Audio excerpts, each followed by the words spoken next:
तर फायनली खूप दिवसांनी मी बोनलेस चिकन खाल्लेलं ब्रेकमध्ये, कारण की श्रावण संपलेला. त्याच्यानंतर मी निघाले घरी जाण्यासाठी, पण जाता जाता म्हटलं कॉफी पिऊ. तर आदित्याने मी सोबत कॉफी प्यायला गेलेलो आणि इथे हे जे वाक्य लिहिलेलं ते मला खूप जास्त आवडलं, कारण की मला चहा आणि क्रीम रोल प्रचंड आवडतो.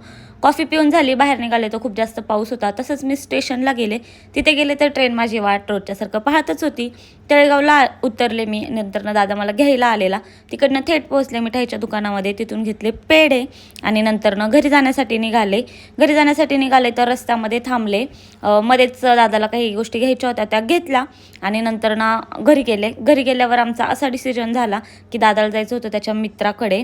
तर तो मला म्हटला, मी एकटं जाण्यापेक्षा चला तुम्ही पण माझ्यासोबत, तुम्हाला जरा फिरून आणतो.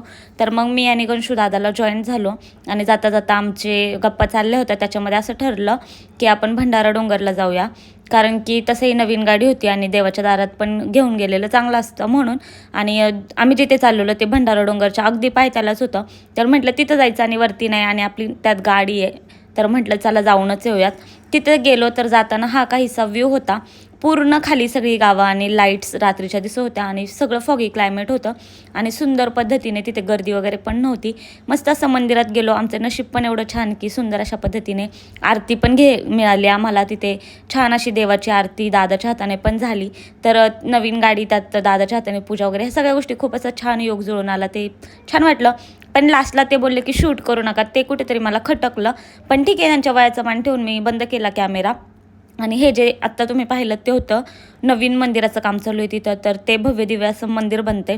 येताना हा व्ह्यू मी परत कॅप्चर केला, कारण की मला प्रचंड आवडलं होतं ते. तर मंदिरामध्ये शूट करू दिलं पाहिजे. आपली मंदिर आपण नाही दाखवणार, मग कोण दाखवणार. नंतर फायनली मी घरी आले आणि मिठाई जी आणली होती ती सगळ्यांना वाटली, गाडीची पूजा वगैरे केली. तर आणि व्हिडिओ वगैरे पण शूट केले. सो नवीन गाडीसाठी दादाला कॉंग्रॅच्युलेशन्स आणि आमच्या पूर्ण फॅमिलीला. सो सुंदर अशा पद्धतीने आजचा व्लॉग होता. आय होप तुम्हाला आवडला असेल. सो आजच्यापुरतं एवढंच. That's it for today.